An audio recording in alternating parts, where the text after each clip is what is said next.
Bismillahirrahmanirrahim. Assalamualaikum warahmatullahi wabarakatuh. Kita lanjutkan pembahasan daripada fisika thermal yang kita ambil dari buku Schroeder. Di mana pada kali ini kita masuk bab 2, yaitu berkaitan dengan hukum kedua termodinamika. Sebetulnya pada bab pertama kita sudah membahas ya hal-hal yang berkaitan dengan temperatur, kesetimbangan termal.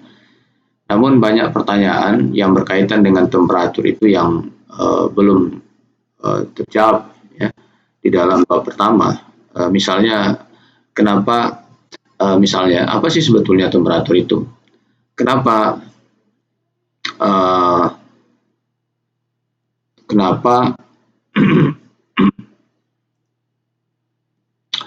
misalnya kalor itu mengalir ya dari benda yang panas ke benda yang dingin, kenapa tidak sebaliknya misalnya. Jadi hal ini yang akan coba dijelaskan di dalam bab 2 ini, di mana temperatur itu berkaitan dengan kecenderungan daripada energi untuk masuk atau meninggalkan sebuah benda melalui proses penyusunan atau pendistribusian daripada energi. Jadi di dalam bab ini kita akan mempelajari bagaimana energi itu dia tersimpan dan menghitung ya jumlah cara di mana energi itu bisa tersusun di dalam sebuah sistem. Karena kita melakukan perhitungan, mengcounting cara-cara daripada penyusunan itu, maka di sini kita akan menggunakan ilmu yang kita sebut di dalam matematika, yaitu ilmu kombinatorik ya, yaitu cabang daripada matematika yang mempelajari enumerasi, kombinasi ya, permutasi daripada himpunan daripada unsur dan relasi matematis yang mencirikan sifatnya. Kemudian kita juga akan menggunakan teori probabilitas yaitu cabang daripada matematika yang berhubungan dengan peluang analisis daripada fenomena acak. Oke, ini adalah prinsip sederhana ya daripada peluang. Jadi aturan yang mungkin akan banyak kita gunakan di dalam teori peluang ini, yaitu yang pertama adalah aturan penjumlahan untuk kejadian independen, di mana aturan penjumlahannya adalah seperti ini. Selama satu event tidak merubah probabilitas daripada kemunculan ya daripada event yang lain, dan ini eventnya adalah random ya, eventnya random dan independen. Kemudian perkalian ya, aturan perkalian untuk event independen itu diberikan dengan persamaan seperti ini. Di bawah ini ada contohnya berapakah besarnya probabilitas ya ketika kita melemparkan dua buah dadu ya. Jadi berapa probabilitas daripada kemunculan muka yang sama ya, muka yang sama. Jadi misalnya mukanya kan ada dua tadi ya, satu-satu gitu ya, maka besarnya probabilitasnya kan satu dadu itu kan ada 6 muka. Berarti kalau muka yang sama tentu hanya satu untuk satu dadu kan. Jadi 1/6 kali 1/6 sama dengan 1/36 ya. Ini kalau aturan perkalian. Kemudian untuk untuk peluang daripada muka yang sama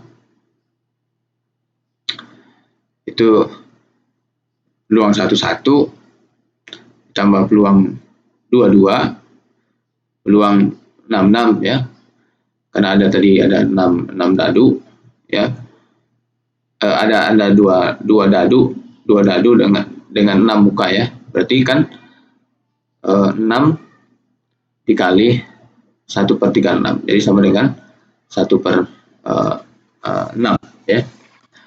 Ini teori probabilitas ya, sederhana yang mungkin kita sudah mengenalnya. Kemudian nilai ekspektasi daripada observable macroscopic A ya, itu rata-rata dari seluruh mikrostat yang mungkin, itu nilai rata-ratanya itu sama dengan probabilitasnya ya. Jadi probabilitasnya dikali dengan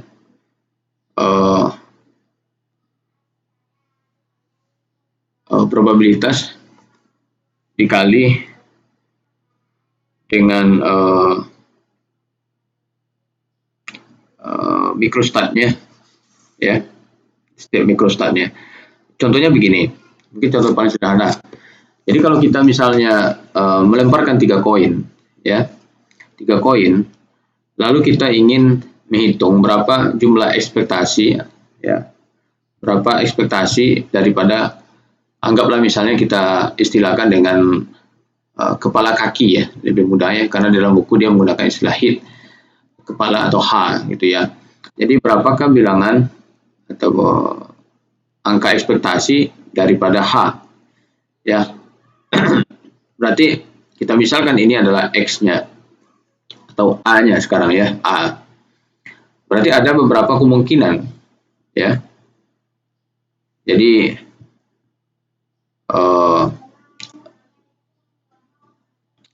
0H ya, kemudian 1H ya, 2H, kemudian bisa 3H ya, untuk A-nya ini ya, 2H, 0H, 1H, 2H, 3H ya. Lalu probabilitas daripada X, jadi probabilitas daripada 0H, berapa probabilitasnya? 1/8 ya. Kemudian untuk 1H, 2H ini masing-masing 3/8, sedangkan untuk 3H itu 1/8. Lalu berapa besarnya nilai ekspektasi daripada H itu ya. Nilai ekspektasi daripada H itu kan sama dengan, berarti kan sama dengan 0 dikali PX sama dengan 0, 1 dikali PX ya, probabilitas X sama dengan 1, kemudian tambah 2 dikali probabilitas X sama dengan 2 tambah 3 dikali probabilitas X sama dengan 3 ya. Berarti hasilnya itu sama dengan 1,5 jadinya. Itu maksudnya ya, nilai ekspektasi daripada observable makroskopik. Jadi rata-rata daripada seluruh mikrostat ya, mikrostatnya. Oke, kemudian sekarang kita lihat apa yang sebetulnya dimaksud dengan mikrostat ya. Di sini contoh yang diberikan adalah untuk gas ideal. Namun mungkin kita kita lihat definisi yang lebih sederhana daripada mikrostat itu. Jadi mikrostat itu adalah sebuah cara khusus ya, atau spesifik di mana kita bisa menyusun daripada energi sistem ya. Jadi di dalam slide ini ya, jadi evolusi daripada sebuah sistem itu dapat digambarkan oleh lintasan dalam ruang fase ya daripada mikro parameters, dan masing-masing titiknya di dalam masing-masing titik di dalam ruang ini, masing-masing titik di dalam ruang ini menggambarkan sebuah mikrostat ya, sebuah mikrostat. Selama evolusi ini, sistem hanya akan ya, melalui mikrostat yang accessible ya, yang bisa diakses ya, sesuatu yang tidak melanggar hukum kekekalan energi, seperti ya, misalnya untuk sebuah sistem yang terisolasi, total energi dalamnya harus kekal. Total energi dalamnya harus kekal. Ini akan kita jelaskan nanti ketika kita membicarakan tentang ensemble ya. Nanti kita akan menjelaskan berkaitan dengan ensemble. Oke, jadi kembali kepada definisi daripada mikrostat. Jadi mikrostat adalah sebuah cara khusus ya, spesifik di mana kita dapat menyusun daripada energi sistem. Banyak mikrostat tidak terbedakan dari yang lain ya. Jadi banyak mikrostat tidak terbedakan dari yang lain. Semakin tidak terbedakan mikrostat, maka semakin tinggi entropinya. Ini kalau kita hubungkan dengan entropi.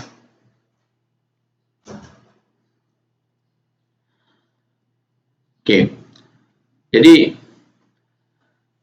apa hubungan antara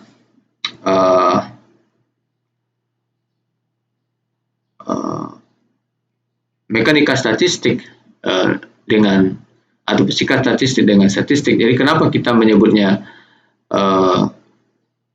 mekanika atau fisika statistik? Karena kita menggunakan pendekatan statistik ya, pendekatan statistik untuk menghubungkan observable makro ya dengan probabilitas untuk mikrostat tertentu untuk muncul sepanjang daripada lintasan sistem dalam konfigurasi daripada ruang ya. Jadi kita menggunakan pendekatan statistik ya. Jadi kita seperti yang tadi kita sebut di awal bahwa temperatur misalnya itu kan berhubungan dengan distribusi energi. Jadi berapa cara distribusi energi itu dapat tersusun, itu perlu kita menggunakan pendekatan statistik ya, pendekatan daripada statistik. Jadi oleh karena itu dinamailah mekanika statistik atau fisika statistik, karena kita menggunakan pendekatan statistik. Oke. Bila suatu sistem fisis banyak partikel akan kita deskripsikan secara klasik, maka pendeskripsian kinematikanya cukup dengan memberikan nilai posisi dan momentum ya untuk setiap partikelnya sebagai fungsi waktu tentunya, sehingga keadaan gerak daripada setiap partikel dalam sistem diketahui. Jadi kalau kita misalkan ya, kita memiliki permukaan yang dibatasi oleh persamaan keadaan seperti ini, kemudian kita memiliki beberapa makrostat ya, beberapa makrostat. Di dalam makrostat yang sama, maka itu ada kemungkinan ya terdapat banyak mikrostat ya dalam ruang fase. Ya, jadi seperti yang kita lihat pada contoh ini ya. Jadi makrostatnya sama, tapi terdapat beberapa macam mikrostat. Lalu kalau kita hubungkan dengan ini contoh ya. Jadi contoh bagaimana dua hal yang sama-sama dalam gerak partikel satu dimensi, yang satunya ini di dalam partikel dalam kotak, kemudian yang bawahnya adalah osilasi harmonik satu dimensi. Jadi kalau kita perhatikan di sini, ya, ini ruang fasenya berbeda, ya, ruang fasenya berbeda. Ini adalah untuk yang partikel dalam kotak satu dimensi, sedangkan ini untuk ruang fase osilator harmonik satu dimensi.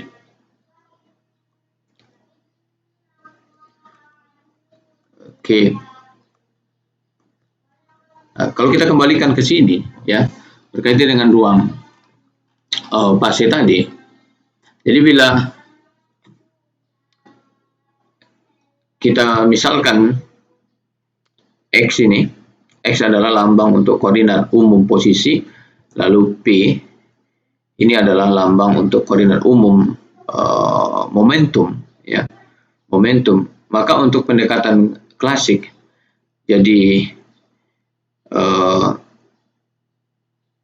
variabel daripada X di sini XJ, ZJ, ya, PXJ, ya, PYJ dan seterusnya gitu, ya. Berarti untuk J dari 1 sampai dengan 3N ini cukup untuk mendeskripsikan keadaan gerak sistem N buah partikel dalam ruang berdimensi 3, ya. Kalau J-nya tadi dari 1 sampai dengan 3N, ya. Ini cukup untuk mendeskripsikan keadaan gerak sistem N buah partikel dalam ruang berdimensi 3 dengan asumsi tidak ada persyaratan bisnis lain yang mengkaitkan parabel-parabel tersebut yang dapat menyebabkan derajat kebebasan sistem berkurang, ya, berkurang.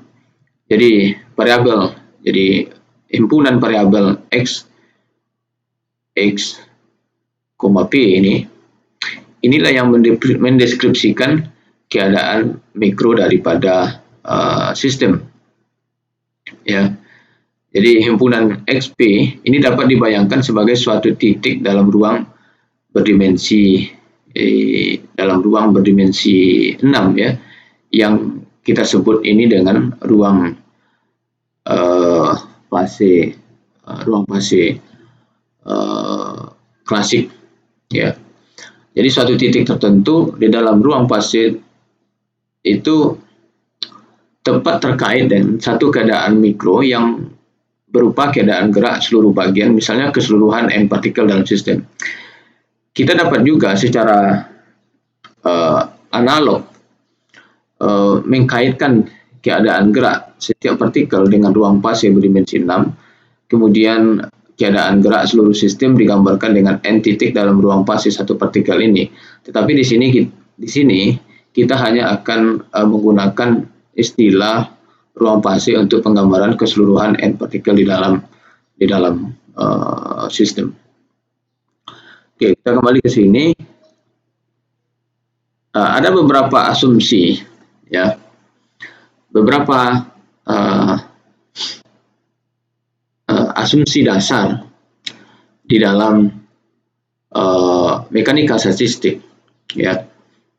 Yang pertama adalah berkaitan dengan hipotesa Erdőgé.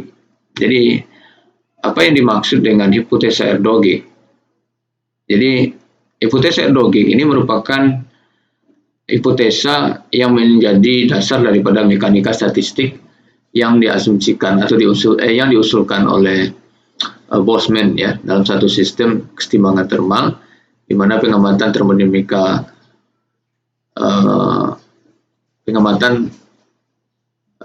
kuantitas fisik termodinamika sama dengan rata-rata kuantitas fisik untuk semua keadaan mekanis, ya. Dan di sini akan muncul istilah ensemble, ya, akan muncul istilah ensemble. Apa sebetulnya yang dimaksud dengan ensemble, ya? Ensemble ini adalah sistem partikel dengan ensemble adalah sistem partikel dengan lingkungannya. Jadi sistem partikel itu ada 3 kemungkinan. Yang pertama adalah sistem partikel yang terisolasi dari dunia luar. Ya, sistem partikel terisolasi dengan dunia luar. Ketika sistem terisolasi dengan dunia luar, maka U-nya, U, V, dan N-nya itu akan konstan. Jadi secara statistik, sistem partikel inilah yang kita sebut dia dengan ensemble mikrokanonik, ya, ensemble mikrokanonik. Ini ya. Jadi sebuah sistem partikel terisolasi dari dunia luar sehingga energi dalamnya, U-nya, volumenya, ya, dan jumlah partikelnya atau N-nya itu konstan. Dan secara statistik sistem partikel ini dipandang sebagai ensemble mikrokanonik. Kemudian sistem yang kedua adalah sistem partikel yang memiliki kontak termal dengan reservoir, ya, atau tandon suhu, ya, di sekitarnya. Jadi sistem dan reservoir secara keseluruhan itu terisolasi dari dunia luar. Dengan demikian temperatur, ya, volume, dan N-nya itu akan konstan, sedangkan energi dalamnya atau U-nya itu berfluktuasi. Secara statistik, sistem partikel dan tandon atau reservoir secara keseluruhan ini dipandang sebagai ensemble kanonik. Oke, tolong dibedakan, ini adalah ensemble mikrokanonik, kemudian ada istilah ensemble kanonik. Jadi sistem partikel dan reservoir secara keseluruhan, di mana sistem dan reservoir itu ada kontak termal, ya, ada kontak termal sehingga energi dalamnya kemungkinan akan berfluktuasi. Kemudian yang ketiga, sistem partikel kontak termal dan kontak partikel dengan reservoir di sekitarnya. Sistem dan reservoir secara keseluruhan ini terisolasi dari dunia luar. Dengan demikian, maka temperatur, apalagi ya, volume, ya, kemudian mu-nya konstan, potensi kimia, ya, ini konstan, sedangkan energi U dan jumlah partikel N itu berfluktuasi sekaligus. Dan ini secara statistik gabungan sistem partikel dan reservoir secara keseluruhan ini dipandang sebagai ensemble kanonik besar. Di dalam ensemble mikrokanonik, seperti yang tadi kita jelaskan, sistem partikel terisolasi dengan lingkungan. Jadi yang konstan dari sistem ini adalah energi dalam U, ya, energi dalam U, volume V, dan jumlah partikel N. Dengan keadaan seperti ini, maka semua keadaan mikro yang mungkin dari sistem memiliki probabilitas yang sama, ya. Jadi yang konstan dari sistem adalah energi dalam U, volume V, dan jumlah partikel N. Dengan demikian, ya, semua keadaan mikro yang mungkin dari sistem memiliki probabilitas yang sama, ya. Jadi oleh karena itu multiplisitas daripada energi dalam itu sama dengan jumlah keadaan mikro berenergi U, ya. Oke, ya, ini berkaitan dengan hipotesis Erdőgig, ya, dan definisi daripada ensemble yang ada.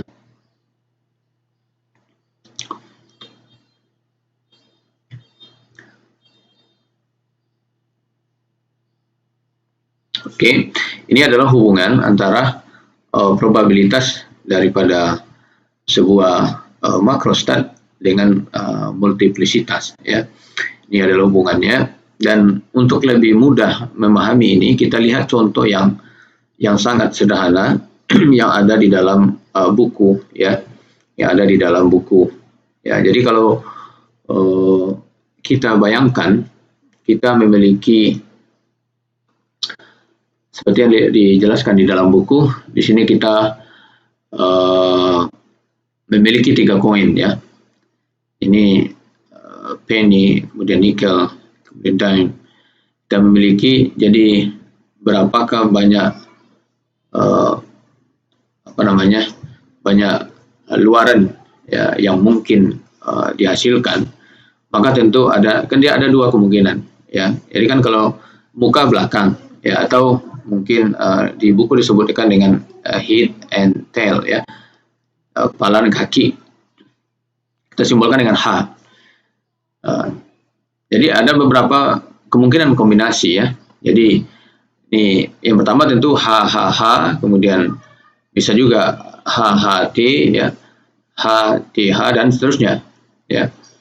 Jadi ada 8 ya, ada 8.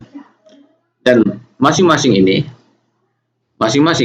H H H, kemudian H H T, ini kita sebut dia dengan mikrostat ya.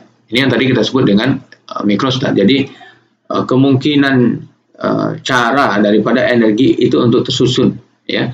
Sekarang ada berapa caranya? Ada 8 caranya. Jadi yang ini, jadi H H H H H T H T H, ini kita sebut dia dengan mikrostat ya. Itu kita sebut dia dengan mikrostat. Lalu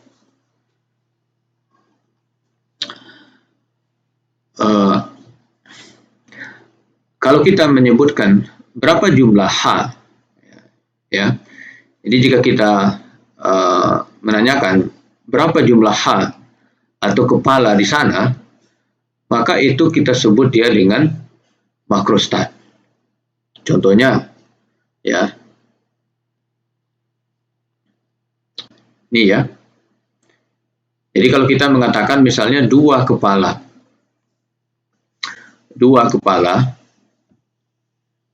jadi HH ini kan dua kepala. Ini juga nih, ini dua kepala. THH ini juga dua kepala. Kemudian mana lagi yang mungkin yang dua kepala? HTH ini juga dua kepala. Nah, maka 2H itu adalah makrostat ya.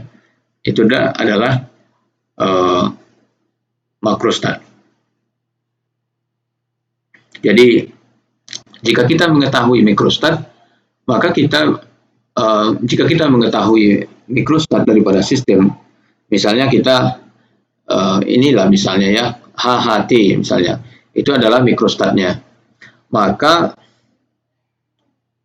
kita bisa juga mengetahui makrostatnya ya. Kita mengetahui juga makrostatnya, keadaan makronya ya. Kita mungkin lebih cenderung menggunakan istilah mikrostat dan makrostat ya, daripada keadaan mikro dan keadaan makro. Oke. Jadi jika kita mengetahui mikrostat, maka kita bisa mengetahui makrostat. Seperti yang contoh ini tadi, misalnya mikrostat kita adalah HHT, berarti makrostat kita adalah 2H ya. Tetapi sebaliknya tidak, itu. Sebaliknya tidak. Kalau kita mengetahui makrostat, maka belum tentu kita mengetahui mikrostat ya. Jadi kalau kita mengetahui makrostat, kita belum tentu, maka kita tidak bisa mengetahui mikrostat, karena ada beberapa kemungkinan mikrostat dengan makrostat yang sama. Jadi misalnya tadi ya, kalau kita hanya mengetahui dua kepala, maka hal itu tidak memberikan informasi kepada kita keadaan koin yang bagaimana, karena ada 3 kemungkinan. Karena ada 3 kemungkinan daripada mikrostat yang mengacu kepada makrostat ini. Ya. Jumlah daripada mikrostat yang mengacu kepada sebuah makrostat tertentu, inilah yang kemudian kita sebut dia dengan multiplisitas daripada makrostat. Ya, dalam hal ini itu adalah 3. Ya, oke, saya ulang ya. Jadi jumlah mikrostat yang mengacu kepada sebuah makrostat tertentu, maka ini kita sebut dia dengan multiplisitas. Ini contohnya, ya. Jadi kalau makrostat 2 kepala, berapa jumlahnya? HHT, HTH, THH Ada 3 jumlahnya kan. Maka 3 itu kita sebut dia dengan multiplisitas. Ya. Multiplisitas. Di mana disimbolkan itu dengan omega, ya. Disimbolkan dengan omega. Disimbolkan dengan omega. Jadi sekarang kalau 3H, sekarang misalnya makrostat kita 3H. 3H, omega 3H itu berapa jumlahnya? Hanya ada, jadi makrostat kita 3H ya, 3 hits ya, 3H. Berapa jumlahnya? Hanya 1 ya. Lalu 2H. 2H jumlahnya 3.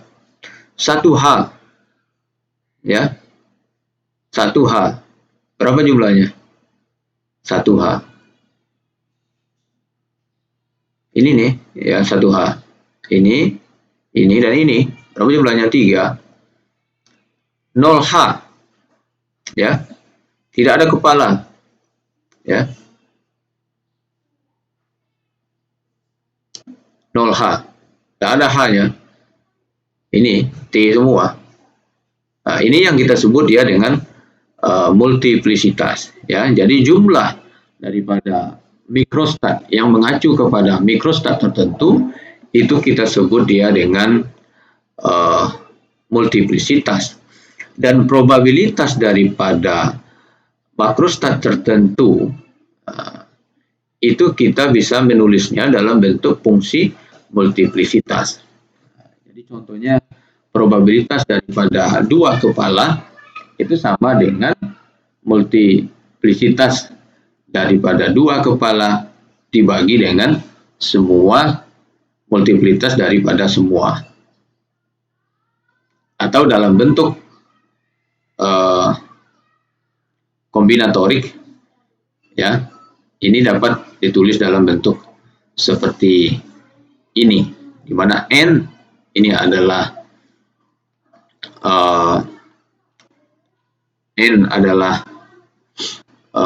N coin ya, N coin kita, kemudian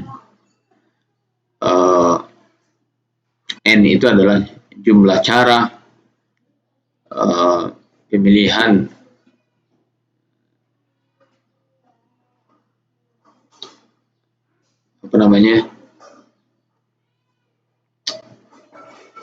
jumlah cara pemilihan ya daripada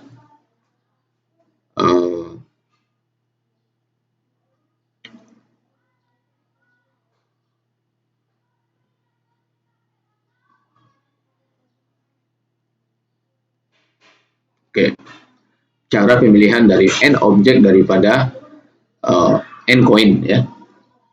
Jadi cara pemilihan daripada N objek daripada N coin. Nah, jadi itu bisa kita tulis dalam bentuk kesamaan seperti ini. Oke, jadi itu perbedaan antara makrostat dengan mikrostat. Ya. Jadi mikrostat adalah cara bagaimana sebuah energi untuk dapat tersusun, ya. Sedangkan makrostat, ya, itu adalah keadaan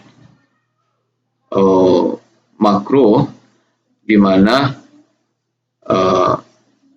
energi itu tersusun, ya, seperti yang tadi kita lihat di sini. Jadi kalau energinya tersusun dalam bentuk HHT, HTH, dan THH seperti ini, maka makrostatnya kita sebut dia 2 kepala, ya. Dan jumlah daripada mikrostat dengan makrostat tertentu itu kita sebut dia dengan multiplisitas. Oke, sekarang kita lihat contoh yang lain ya. Tadi kita lihat itu untuk kasus koin, tapi ini bisa kita analogikan untuk kasus sistem 2 keadaan. Dan di dalam buku ini ada diberikan 2 contoh. Yang pertama adalah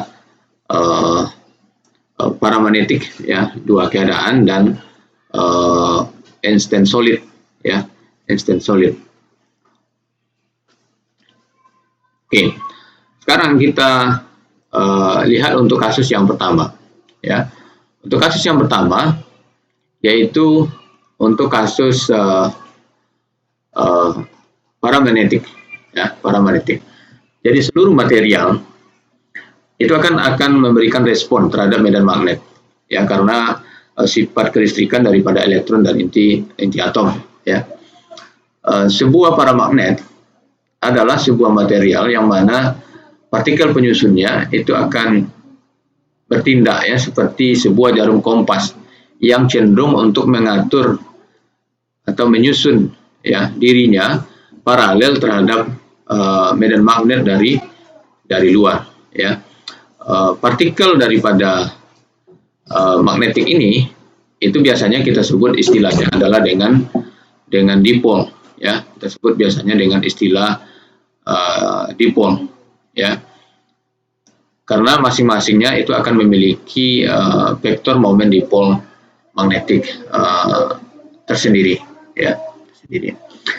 Jadi dalam kasus yang paling sederhana, hanya dua kemungkinan orientasi yang mungkin, ya. Satunya adalah positif, yang satunya adalah negatif, ya. Oleh karena itu disebut dengan dua keadaan paramagnetik. Jadi hanya dua yang mungkin orientasinya, yaitu paralel atau anti paralel, ya, terhadap paralel atau anti paralel terhadap medan magnet yang diberikan. Oke.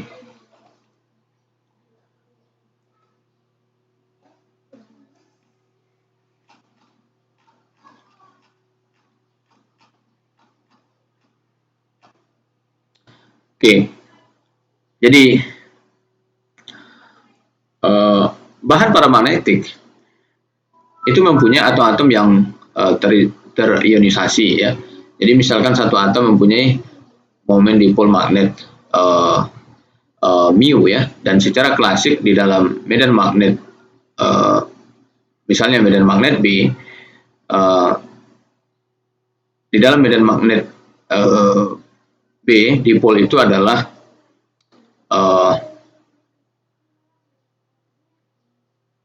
E itu sama dengan mu dikali dengan B, ya, atau biasanya ditulis juga itu mu dot B, ya. Jadi mu B cos theta. Energi itu akan minimum jika vektor magnetisasi, ya. Jadi energinya minimum jika vektor magnetisasi dan vektor medan magnet sejajar, ya. Jadi energi akan mencapai minimum ketika vektor magnetisasi dan vektor medan magnetnya sejajar, dan maksimum jika berlawanan arah, ya. Energi daripada sistem yang mengandung n buah ion itu besarnya energinya adalah sama dengan m dot b atau min m dot b, ya, atau min mu b kemudian sigma cos theta, ya, cos theta i, ya. Jadi di m di sini, m ini adalah magnetisasi, ya, di mana nilainya adalah sama dengan mu, ya, mu dikali dengan sigma cos theta 1, di mana cos theta i, di mana i-nya dari 1 sampai dengan n. Atau kalau kita hubungkan, ya, atau kalau kita hubungkan dengan total dipol yang ada, di mana total dipol yang ada tadi kan yang ke atas, misalnya kita simbolkan n panah ke atas, kemudian ke bawah adalah n panah ke bawah, maka total dipol kita berarti adalah n yang ke atas ditambah n yang ke bawah, ya. Jadi besarnya magnetisasi itu bisa kita tulis sama dengan mu n ke atas dikurang dengan n ke bawah sama dengan mu 2n dikurang dengan n, ya, atau dalam bentuk persamaan seperti ini.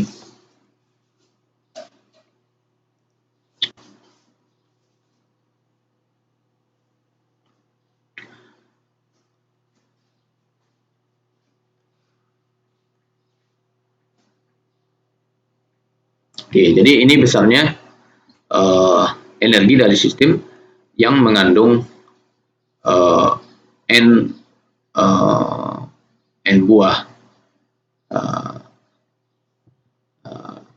ion ya, atau dipol ya. Dalam istilah ini kita menggunakan istilah dipol untuk partikel magnetiknya. Oke, sekarang kita lihat contohnya. Ya, kita lihat contohnya. Jadi kalau kita misalkan kita memiliki dua spin, ya, kita memiliki dua spin, maka ada 4 kemungkinan konfigurasi daripada microstatnya, ya. Jadi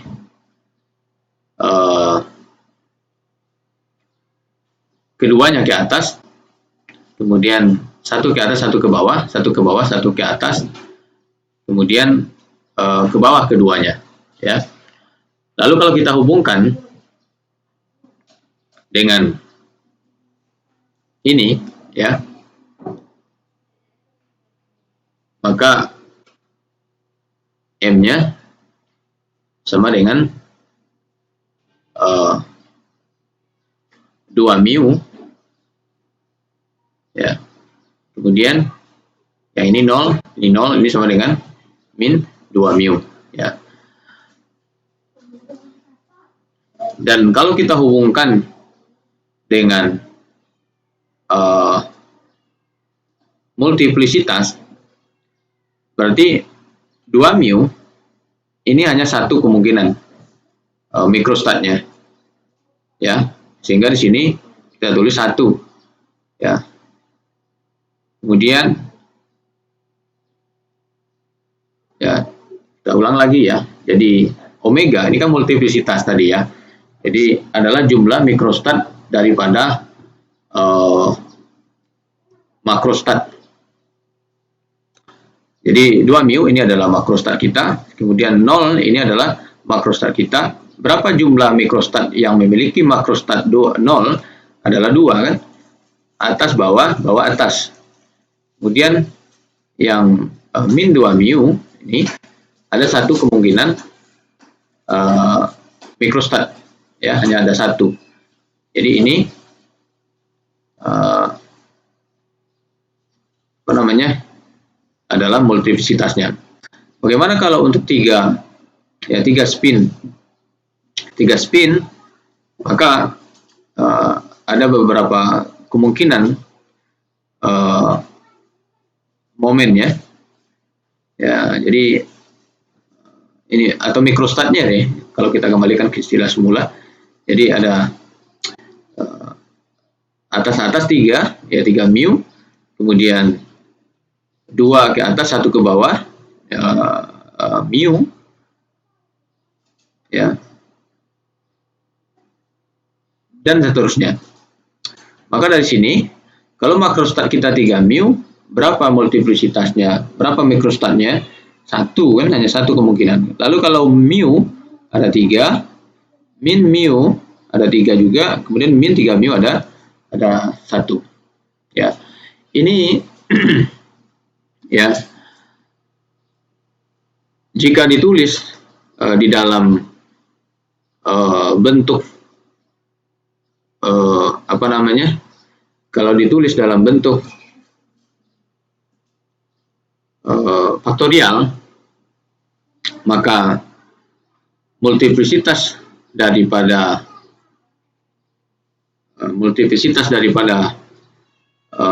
makrostat daripada dua keadaan paramagnetik yang terdiri daripada n dipol dan n dipol yang ke atas, itu bisa kita tulis dalam bentuk persamaan seperti ini ya. Jadi n faktorial, n adalah total dipol kita, kemudian ini adalah apa namanya, dipol yang ke atas, ini dipol yang ke bawah, ya. Kemudian dipol yang ke bawah sama dengan total dipol dikurang dipol yang ke atas, ya. Oke, jadi kalau dalam bentuk faktorialnya bisa kita tulis seperti ini. Medan magnet eksternal itu akan memberikan sebuah torsi, ya, pada masing-masing dipol, ya. Jadi coba untuk merubah arah, ya, merubah arah daripada orientasi, ya. Jika medan eksternalnya mengarah ke atas, maka dipol yang ke atas itu akan memiliki energi yang lebih kecil, ya, daripada dipol yang ke bawah, karena akan mendapatkan tambahan energi untuk menggerakkannya, ya, dari atas ke bawah, ya.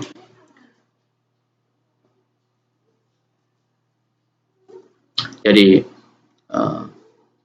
energi total daripada sistem ini ditentukan oleh jumlah total daripada dipol yang ke atas dan ke bawah.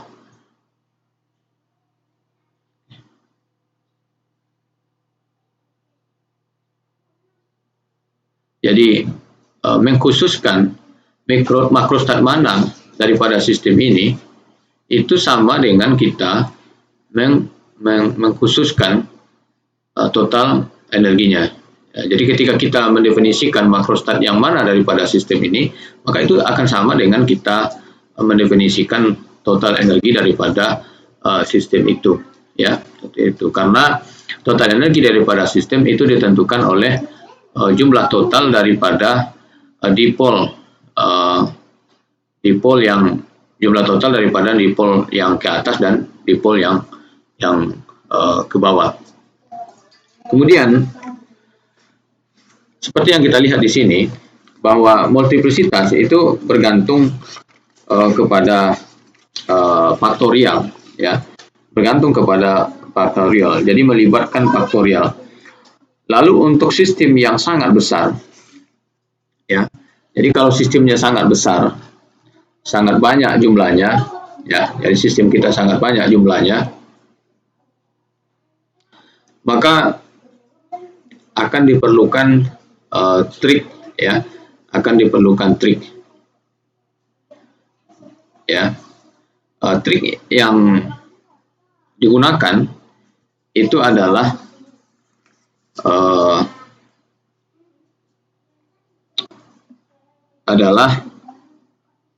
kita kenal dengan istilah aproksimasi Stirling, ya, aproksimasi Stirling. Jadi kita perlu sebuah aproksimasi untuk ln n faktorial. Jadi dibandingkan dengan kita menggunakan faktorial, maka dengan menggunakan aproksimasi ini itu akan jauh lebih mudah, ya. Dan pada hakikatnya n faktorial itu kan, nilai n faktorial itu adalah perkalian daripada n, ya, faktor n dari 1 sampai dengan n, ya, akan sama dengan itu, ya. Dan n faktorial itu aproksimasinya itu sama dengan n pangkat n, ya. Dan ini menyebabkan adanya overestimate, ya, karena n faktor, ya, dalam n faktorial itu sebetulnya lebih kecil daripada n, ya. Jadi oleh karena itu lebih efektif, ya, rata-rata, ya, itu lebih efektif untuk menulis n faktorial, ya, n faktorial dengan n dibagi epsilon dipangkat dengan n, ya, atau ini sama dengan n dipangkat n dikali epsilon pangkat min n, ya. Dan ini jika kita ambil dalam bentuk logaritma, ya. Jadi kalau kita ambil dalam bentuk ln, ini bisa kita tulis seperti ini, ln dikurang dengan n, ya. Ini pengujian daripada aproksimasi Stirling ini itu digambarkan di dalam buku, ya, untuk beberapa kasus n. Jadi n sama dengan 1, kemudian n sama dengan 10, ya, n sama dengan 100, ya, n sama dengan 100. Dimana untuk n yang besar, misalnya n-nya sama dengan 100, itu tingkat errornya itu sangat kecil sekali. Tapi kalau n-nya sama dengan n-nya kecil, maka aproksimasi ini memang tidak bisa digunakan, ya, di mana errornya sangat besar sekali.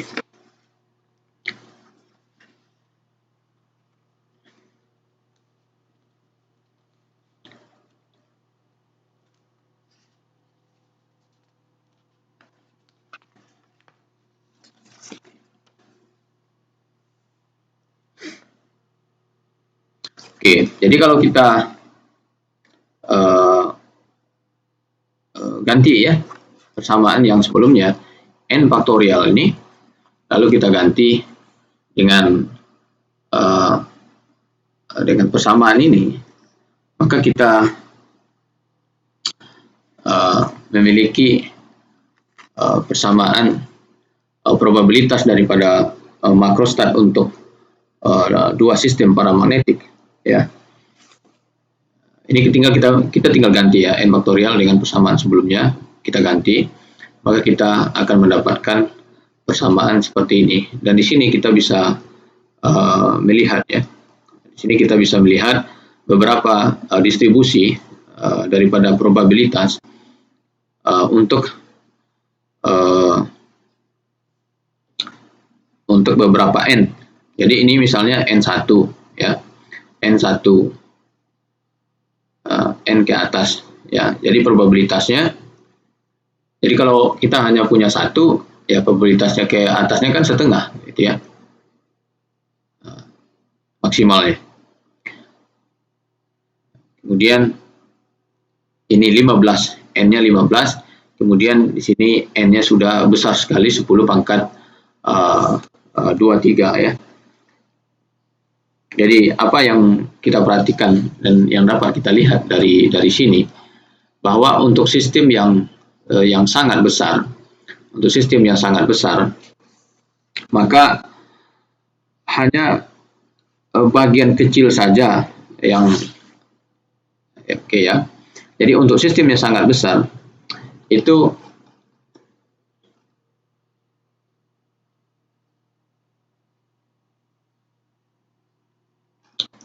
oke. Jadi untuk sistem yang sangat besar itu hanya bagian kecil saja yang mungkin, ya. Jadi kalau sistem kita sangat besar, jadi yang memiliki kemungkinan itu hanya sebagian kecil saja. Kalau kita perhatikan di sini, misalnya, ya, ini untuk n sama dengan 1, ini probabilitasnya besar semua, kan, ya. Nah, kemudian ini sistem kita ada 15. Probabilitas daripada 15 ini juga masih besar. Misalnya ini kan ada 15, ya, 1 sampai 15. Jadi kalau kita perhatikan 4, 5, 6, 7, 8, 9, 10, 11, 12, dan seterusnya. Ini probabilitasnya masih makin besar.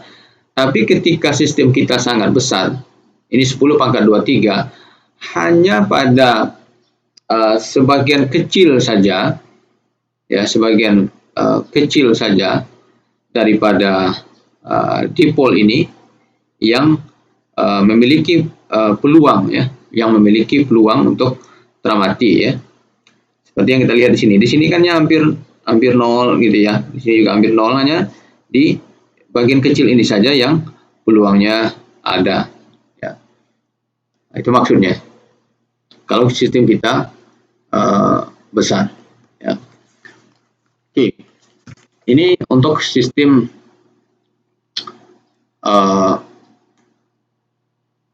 paramagnetik dua keadaan, ya. Oke, ini kalau dihubungkan antara multiplicitas dan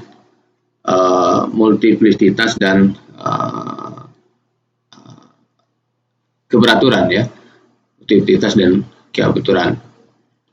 Jadi kita bisa mengatakan bahwa multiplicitas kecil itu menandakan keberaturan, sedangkan multiplicitas yang besar itu menandakan ketidakberaturan, ya. Atau tadi yang kita singgung di awal, banyak daripada mikrostat itu mereka tidak terbedakan satu sama lain. Semakin tidak terbedakan mikrostat itu, berarti semakin tinggi entropinya, ya. Ini hubungan daripada keberaturan, order dan disorder itu adalah hubungannya dengan entropi. Jadi misalnya seperti ini kan omeganya besar nih, ya, omeganya besar. Kalau ini omeganya kecil, ini mudah nih membedakannya nih. Kalau ini susah membedakannya, ya. Berarti entropinya mana yang lebih besar? Ini yang lebih besar entropinya. Ini hubungan antara multiplicitas dengan entropi. Kemudian pada buku itu diberikan contoh yang kedua, ya. Contoh yang kedua yang disinggung di buku yaitu berkaitan dengan Einstein solid, ya, berhubungan dengan Einstein solid. Jadi Einstein solid, ya, adalah sebuah model zat padat, ya, yang berdasarkan kepada beberapa asumsi, ya. Jadi itu adalah sebuah model yang dipropos, ya, oleh Einstein ini tahun 1907. Apa saja asumsinya?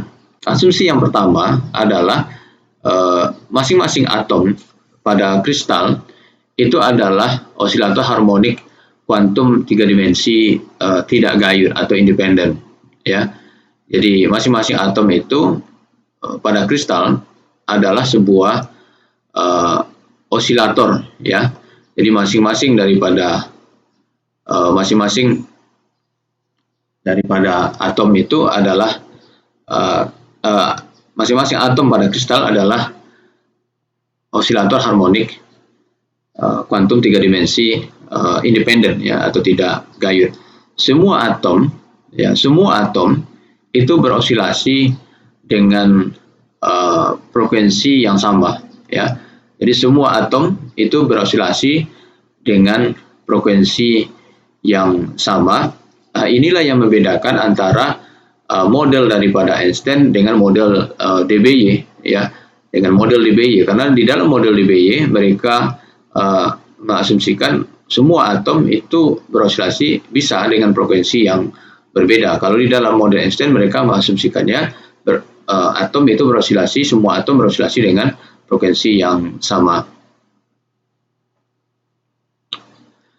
Oke, jadi kita bisa memandang, ya, 3 dimensi, osilator harmonik 3 dimensi, ya, seakan-akan mereka berosilasi secara independen dalam satu dimensi, ya, dalam satu dimensi sepanjang 3 sumbu, ya, pada 3 sumbu.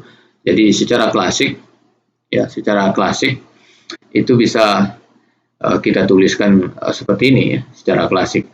Jadi E sama dengan setengah P kuadrat tambah setengah KR kuadrat, ya, karena tadi kan dia berosilasi, ya, energi pegas, ya.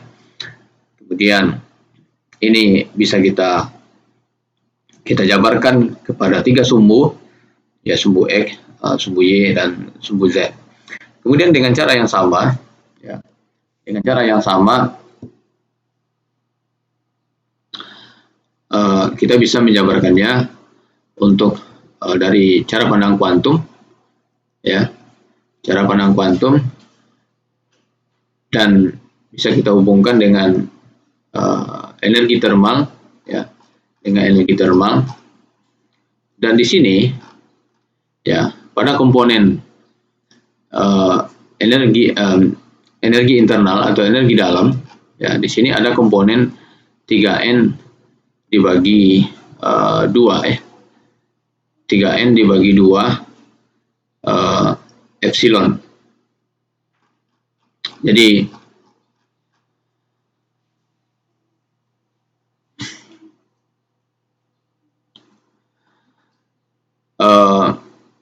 energi terendah yang mungkin ya daripada osilator harmonik kuantum itu adalah setengah HF ya, setengah HF itu yang paling rendah ya, jadi setengah HF. Tetapi energi titik nol ini ya, kita namai ini zero point energi titik nol ini ya tidak pernah bergerak ya, tidak pernah bergerak sekitarnya, maka tidak memainkan peran terhadap interaksi termal ya.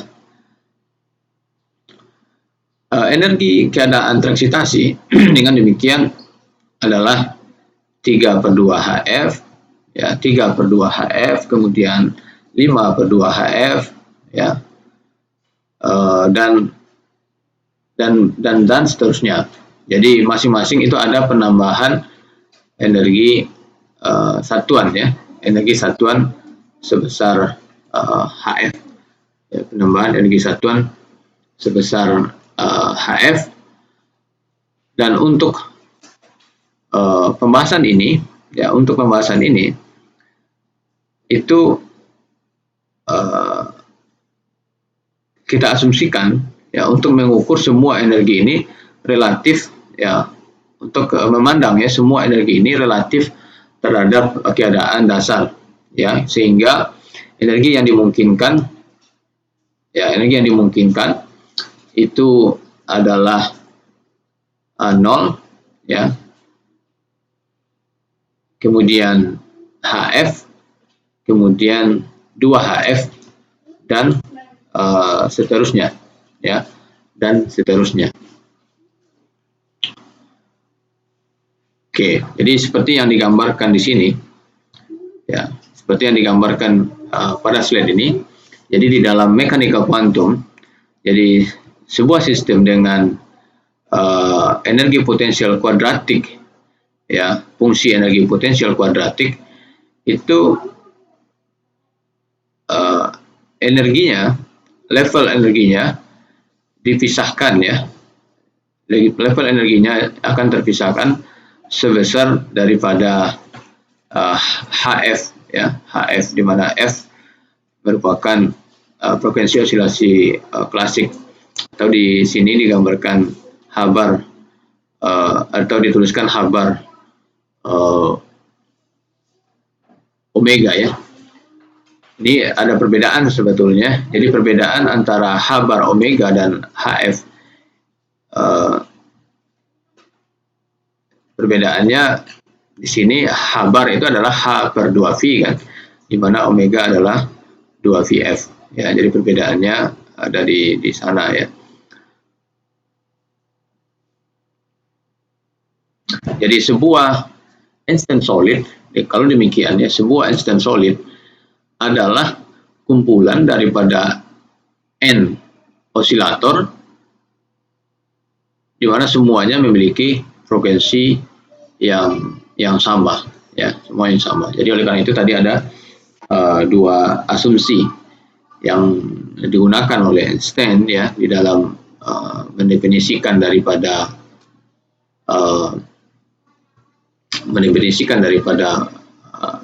model pada Einstein ini. Yang pertama adalah masing-masing atom itu adalah osilator harmonik 3 dimensi, osilator harmonik kuantum 3 dimensi independen. Kemudian semua atom dia beroscilasi dengan frekuensi yang sama. Oke, sekarang kita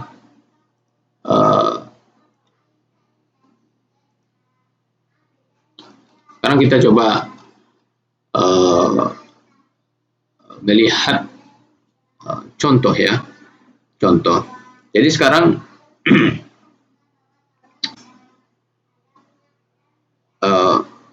makrostat daripada sebuah model Einstein dengan hanya satu atom ya, dengan hanya satu atom.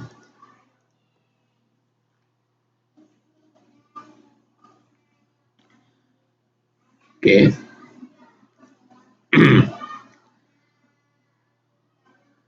Jadi untuk 3N osilator ya, 3N osilator, maka untuk kasus ini pada tabel ini kita bisa melihat ya berbagai mikrostat yang mungkin dimiliki oleh sistem ini ya, beberapa mikrostat ya yang mungkin dimiliki oleh sistem ini, di mana masing-masing daripada baris ini, masing-masing baris ini adalah masing-masing baris dalam tabel ini adalah mengacu kepada mikrostat yang berbeda ya. Hanya ada satu mikrostat dengan total energi 0 ya, total energi 0. Nih seperti yang kita lihat di sini ya, total energinya 0 ya. Dan ada 3 mikrostat dengan satu satuan energi ya. Ini ya, ada tiga. Kemudian ada 6 ya, ada 6 dengan 2 satuan energi. Kemudian ada 10 dengan 3 satuan energi ya. Ya, ada 10 dengan 3 satuan energi ya. Ini untuk kasus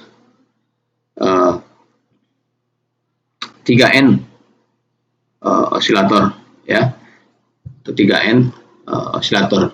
Jadi kita memiliki 3 osilator ya, 3 osilator, maka kemungkinan daripada mikrostatnya, jadi osilator 1 ya, osilator 1 0 energinya, osilator 2 0 energinya, osilator 3 0 energinya ya, maka total energi itu 0. Atau bisa saja di sini 1, di sini 0, di sini 0 ya, atau di sini 0, di sini 1, 0, 1 ya, dan seterusnya. Ini bisa ditulis ya, bentuk umum daripada multiplicitas daripada Einstein solid ini dengan N osilator dan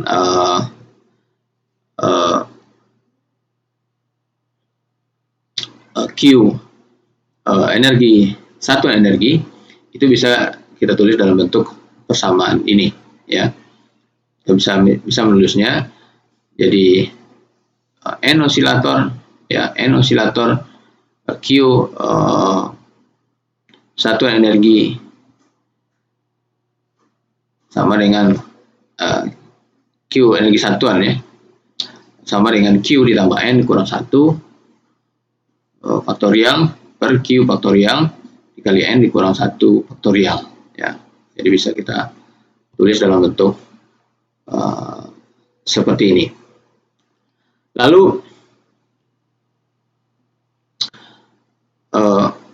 bagaimana jika jika partikelnya sangat besar jumlahnya?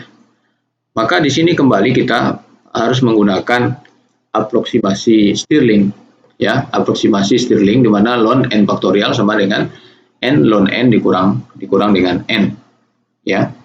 Jadi kita selesaikan faktorial ini, ya, faktorial ini ln q tambah n faktorial dengan n faktorial, ya,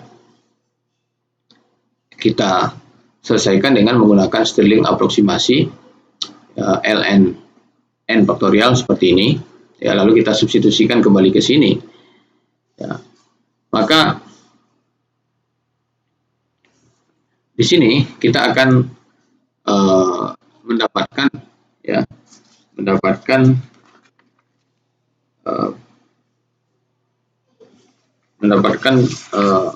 persamaan untuk multiplisitas, ya, persamaan multiplisitas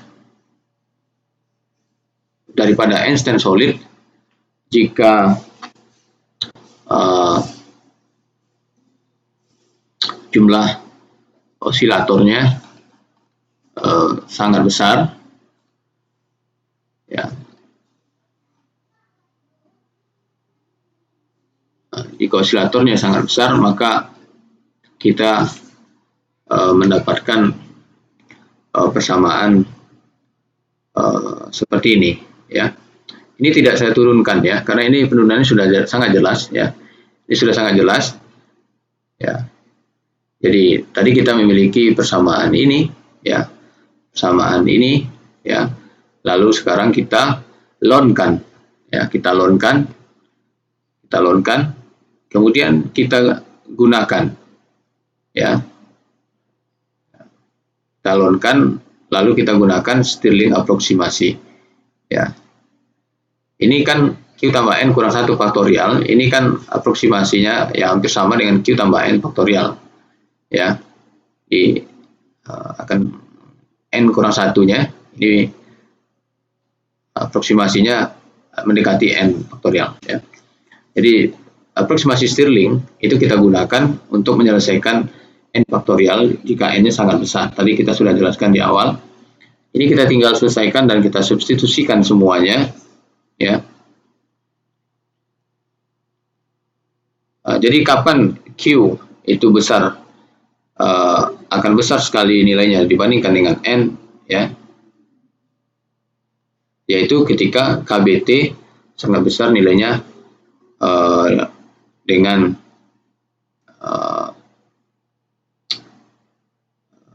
epsilon, ya, besar nilainya dibandingkan dengan epsilon. Oke.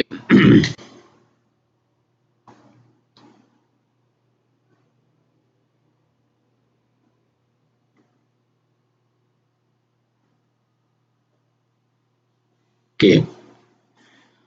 Jadi ketika energi satuan itu jauh lebih besar dibandingkan dengan osilator, ya. Jadi Q, ya, lebih besar nilainya dibandingkan dengan osilator, maka kita bisa menggunakan persamaan atau aproksimasi Stirling untuk menyelesaikan persamaan daripada multiplisitas daripada solid Einstein, ya. Jadi sekali lagi ini kita selesaikan satu-satu, kemudian kita substitusikan lagi ke atas, ya, gitu. Lalu kapan kasus Q sangat besar dari N ini terpenuhi? Ketika temperaturnya tinggi. Seberapa tinggi temperaturnya? Ketika KB konstan Boltzmann, ya, dikali T ini nilainya sangat besar dibandingkan dengan nilai epsilon, ya. Oke. Jadi ini kalau kita selesaikan, ya, dan kita tuntaskan, maka kita akan mendapatkan persamaan N ln Q per N ditambah N, atau kalau kita rubah dalam bentuk eksponensial, kita eksponensialkan, maka ini akan sama dengan epsilon N ln Q per N dikali epsilon di pangkat n, ya, epsilon di pangkat n, ya.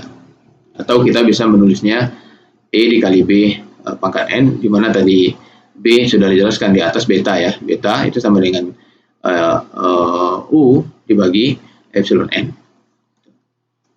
Ini kalau Q-nya sangat besar dari n, ya. Q-nya sangat besar dari n. Sekarang bagaimana kalau Q-nya sangat kecil, ya. Q-nya sangat kecil dibandingkan dengan n, ya. Kalau Q-nya sangat kecil dibandingkan dengan n, maka kalau kita kembali ke persamaan ini, ya, di sini ya sudah dijelaskan nih.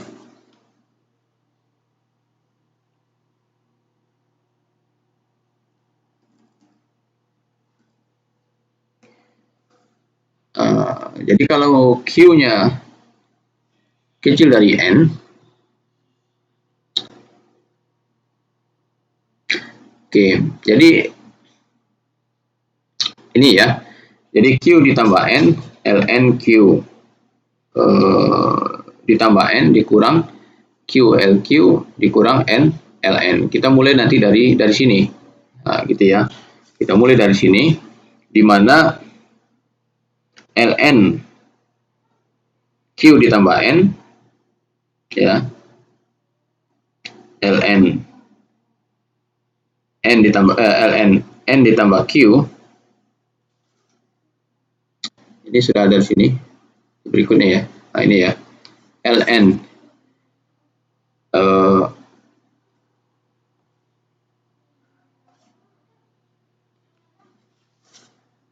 oke, tunggu ya, bentar.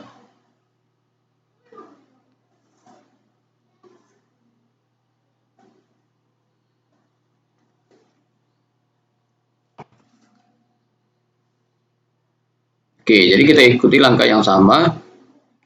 Nah, jadi kalau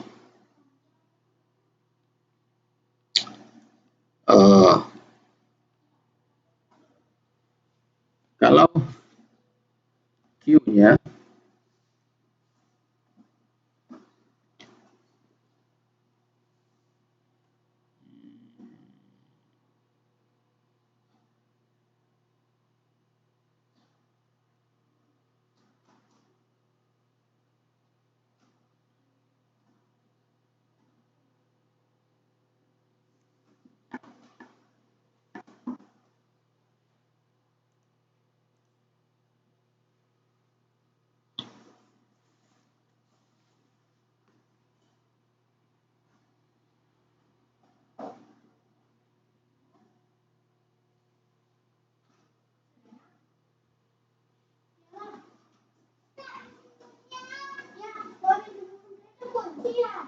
oke, ya, jadi ini, jadi untuk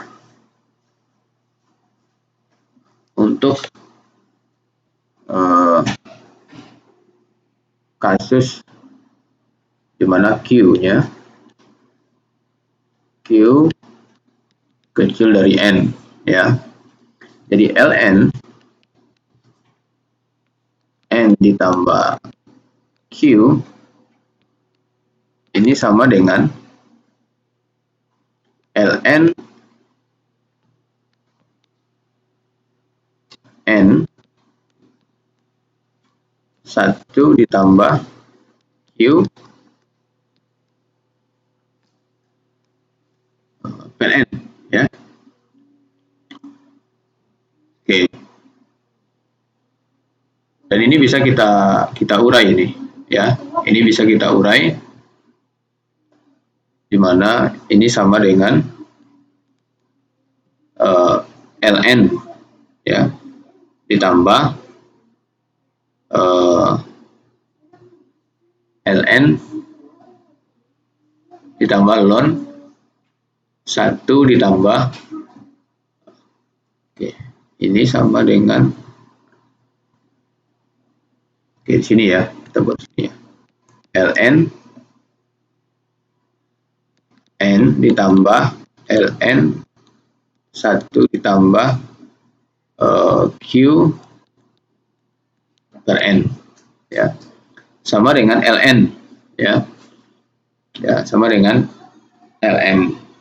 Dan Q kan sangat besar, ya, Q sangat besar, berarti ini juga boleh kita tulis ln N ditambah Q per N, ya.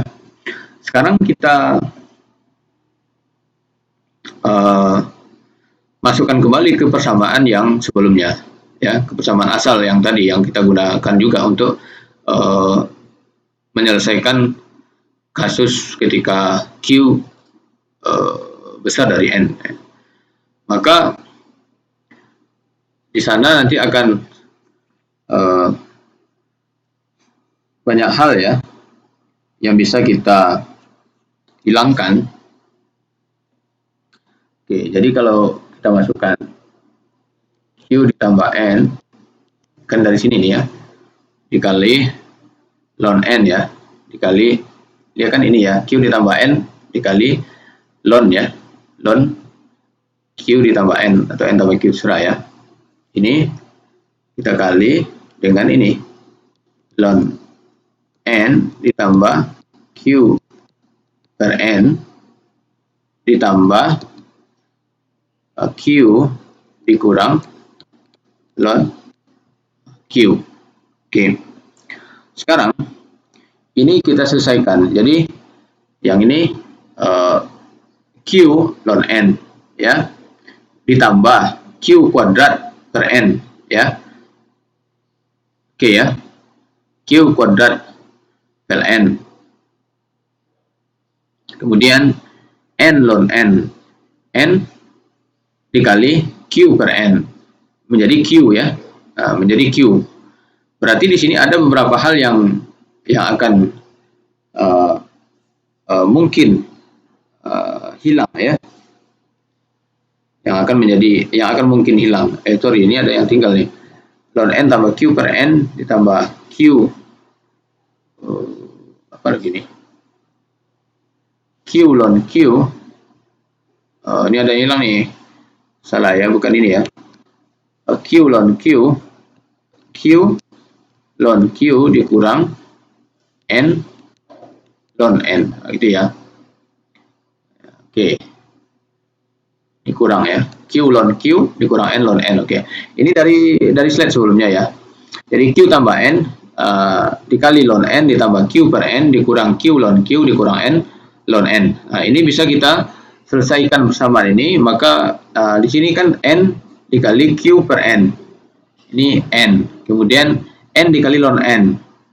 N ln N. Ini ada N ln N. Jadi hilang nih, ya. Jadi dari sini nanti akan kalau kita selesaikan, maka secara sederhana ini akan menjadi Q ln N ditambah Q kuadrat N ditambah Q dikurang Q ln Q. Ini Q kuadrat per N karena Q sangat kecil nilainya dibandingkan dengan N, ya, berarti yang komponen itu bisa kita abaikan, ya, komponen itu bisa kita abaikan. Jadi kalau demikian, ini kan ln omega, ya, NQ, maka kalau dalam bentuk antilon, maka kita bisa menulisnya dalam bentuk seperti ini, ya. Ini untuk kasus untuk kasus pada temperatur rendah atau Q-nya kecil sekali nilainya dibandingkan dengan N. Oke. Itu untuk kasus Einstein solid, ya, atau solid Einstein yang besar, ya. Jadi multiplikasi daripada sebuah solid Einstein yang besar. Jadi kita bisa melakukan perhitungannya juga dengan menggunakan aproksimasi atau memanfaatkan aproksimasi Stirling, ya, aproksimasi Stirling. Oke, itu kira-kira pembahasan berkaitan dengan materi ini. Mudah-mudahan bisa dipahami, ya, penjelasan daripada materi kombinatorik, probabilitas dan multiplisitas ini. Jika ada pertanyaan nanti bisa didiskusikan di grup atau juga bisa di forum, ya, atau juga di WA, bisa ditanyakan. Demikian, assalamualaikum warahmatullahi wabarakatuh.